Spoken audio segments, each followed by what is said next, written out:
close are you to understanding the car that you've got this year and how you need to drive it to win the championship? You know, even in the last couple of years, you sometimes I fully understand the car, but then you go to another track and there are always things you can do better. And I think even with the new car now, it's the same thing. Of course, they're very new, and for sure performance upgrades will give the car a lot more lap time. But fully understanding it, I think you just, you have to adapt to the track and the tires and make that work all together.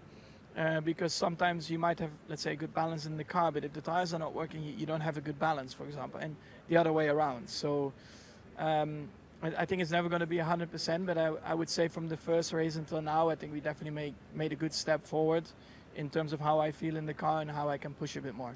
So let's go back to Miami then. A few issues for you guys. Have you identified what those were and what steps have been put in place for this weekend or for the rest of the season so it doesn't happen again? No, I mean, I think as a team we're still good in correcting things and still being, immediately quick again. I mean, we have a very competitive car, but I think if we make it a little bit easier for ourselves, because maybe then we can be even more competitive. And I do think in Miami, especially in qualifying, we could have been a little bit more competitive if, of course, we had a clean Friday, but that's always afterwards. And it happened. As long as we learn from it and just improve from it and hopefully have a better weekend in terms of prep here.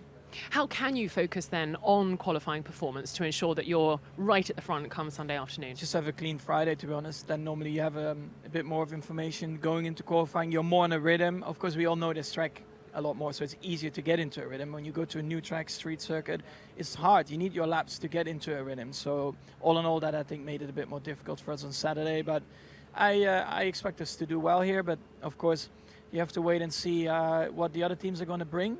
So we'll see. I mean, I'm pretty relaxed. I mean, it's a long season anyway, and I know that it's all going to be about development in the car anyway. So yeah, step by step.